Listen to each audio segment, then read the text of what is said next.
একজন যুবক ছিল। দুনিয়ার কষ্টে তার জীবন ভারী হয়ে উঠেছিল।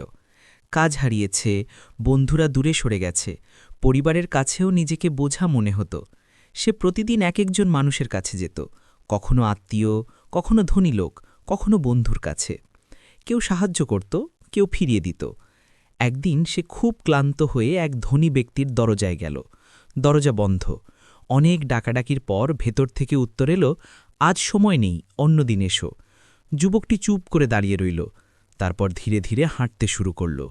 তার বুকের ভেতর জমে থাকা কষ্টটা হঠাৎ প্রশ্ন হয়ে বের হল, আমি কেন বারবার মানুষের কাছে যাচ্ছি? তারা তো নিজেরাই অসহায়। তাহলে আমি কাকে ভুলে গেছি? হাঁটতে হাঁটতে সে একটা মসজিদের সামনে এসে দাঁড়াল।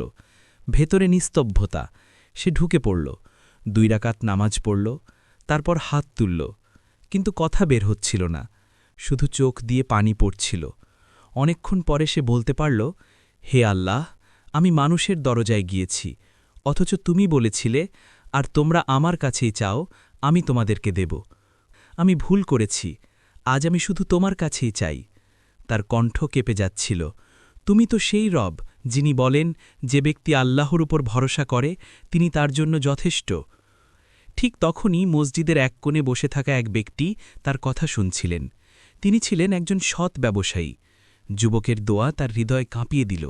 নামাজ শেষে তিনি এগিয়ে এসে বললেন, ভাই, আপনি কি কাজ খুঁজছেন? যুবক অবাক হয়ে বলল, জি। লোকটি বললেন, রাসূল সাল্লাল্লাহু আলাইহি ওয়াসাল্লাম বলেছেন, যদি তোমরা আল্লাহর উপর যথাযথ ভরসা করতে, তবে তিনি তোমাদেরকে এমনভাবে রিজিক দিতেন যেমন তিনি পাখিদের দেন। সহিহ তিরমিজি। আজ আমি মনে করি আপনাকে সাহায্য করা আমার জন্য দায়িত্ব। তিনি তাকে নিজের দোকানে কাজ দিলেন, থাকার জায়গা দিলেন। কয়েক মাসের মধ্যে যুবকের জীবন বদলে গেল।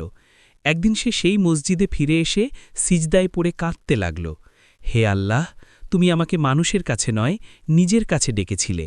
আমি বুঝতে দেরি করেছি। শিক্ষা। এই গল্প আমাদের শেখায়, মানুষের দরজা সীমিত, কিন্তু আল্লাহর দরজা সবসময় খোলা। তাওয়াক্কুল, অর্থাৎ আল্লাহর উপর ভরসা, শুধু কথা নয়, অন্তরের অবস্থা। যখন বান্দা সত্যি আল্লাহর দিকে ফিরে আসে, তখন তিনি অপ্রত্যাশিত পথ খুলে দেন।